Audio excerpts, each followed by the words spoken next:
शरबत की कहानी एक ऐसी रंगीन यात्रा है जो मध्य पूर्व की तपती रेगिस्तानों से शुरू होकर दक्षिण एशिया की जीवंत गलियों तक पहुंची। यह सिर्फ एक पेय नहीं बल्कि सभ्यताओं, स्वादों और आतिथ्य की एक साझा धरोहर है जिसने समय के साथ अनगिनत रूप और रंग बदले। शरबत शब्द की जड़ें अरबी के शरबा में छिपी हैं, जिसका मतलब है एक घूंट या पेय। प्राचीन अरबी और फारसी परंपराओं में शरबत सिर्फ स्वाद के लिए नहीं बल्कि अपने औषधीय गुणों के लिए भी जाना जाता था।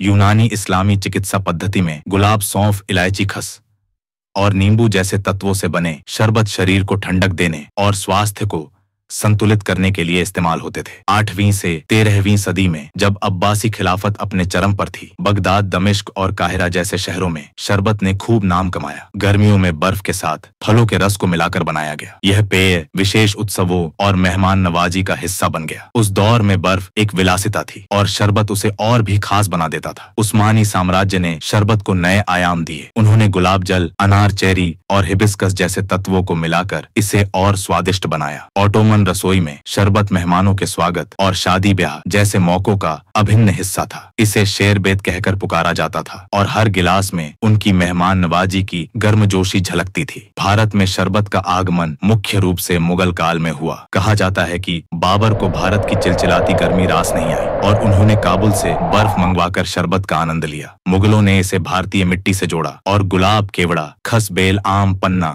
जैसे स्थानीय स्वादों के साथ प्रयोग किए। औषधीय जड़ी बूटियों से बने उनके शरबत सिर्फ राजमहलों तक सीमित नहीं रहे बल्कि आम लोगों के बीच भी लोकप्रिय हो गए। यह सस्ता, स्वादिष्ट और गर्मी से राहत देने वाला था। ब्रिटिश राज में भारतीय शरबतों ने पश्चिमी दुनिया में कॉर्डियल्स और सिरप्स के रूप में अपनी जगह बनाई। 1907 में हकीम हाफिज अब्दुल मजीद ने रूह अफ़ज़ा बनाया, जो यूनानी तिब्बी परंपरा का एक अनमोल तोहफा बन गया। यह शरबत भारतीय उपमहाद्वीप में हर घर की शान बना और आज भी उतना ही प्यार पाता है। शरबत सिर्फ एक पेय नहीं बल्कि इतिहास, संस्कृति और स्वाद का एक संगम है जो हर घूंट में सदियों की कहानियां समेटे हुए है।